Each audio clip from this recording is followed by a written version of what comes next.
बहुत समझदार बन गया है। नहीं, घोड़े के नाल बदले जा सकते हैं और वैसे भी हमें कल सुबह से पहले ही उसका पता लगाना है। जिसने भी उसे चुराया होगा वो दौड़ के खत्म होने तक उसे बाहर नहीं लाएगा। ऐसा भी तो हो सकता है कि चुराने वाले ने कोई गाड़ी में उसे लगाया हो। अगर ऐसी बात है राजू, तो फिर उस गाड़ी के पहियों के निशान भी होने चाहिए। या किसी ने उसे नींद की कोई दवाई देकर वो उसे उठा के ले गए होंगे। तब तो उनके पैरों के निशान भी होने चाहिए। मगर यहाँ तो सिर्फ एक ही आदमी के पैरों के निशान हैं। मैं ऐसा क्यों करूँगा? नहीं, ये ऐसा नहीं कर सकता। ये वफादारी से मेरे पास कई सालों से काम करता आया है। मुझ पे भरोसा रखने के लिए धन्यवाद मालिक। मुझे तो कुछ समझ में नहीं आता। हर कोई बेकसूर है और कोई सुराग भी नहीं। ऐसे तो नीलकमल को कभी ढूंढ ही नहीं पाएंगे।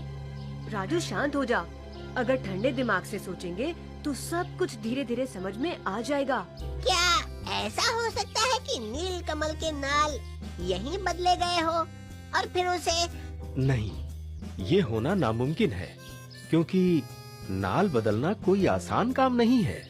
नटवर लाल जी, आप हमें कुछ समय दीजिए।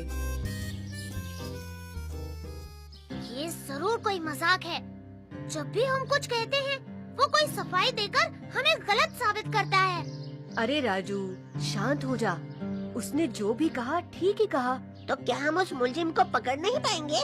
मुझे तो लगता है उस बिरजू ने ही उसकी चोरी की। और याद रखना चुटकी, हमें सबूत चाहिए क्योंकि कोई नाल के निशान बाहर नहीं आते और नाल को बदलना भी कोई आसान काम नहीं।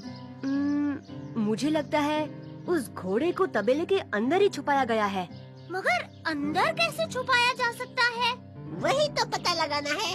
हाँ जग्गू, पहले ये बताओ कि क्या तुमने तबेले के अंदर कोई ऐसी चीज देखी जो वहाँ नहीं होनी चाहिए थी?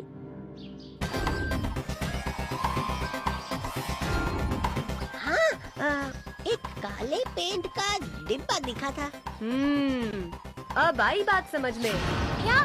जल्दी बताओ भीम।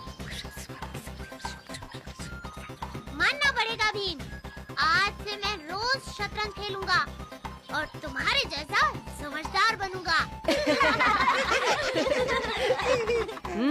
काम अभी अधूरा है, जल्दी चलो।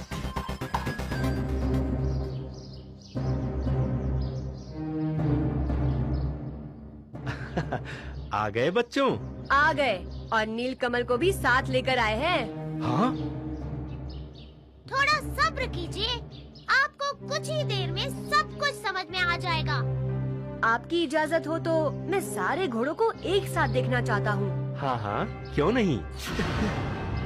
हाँ?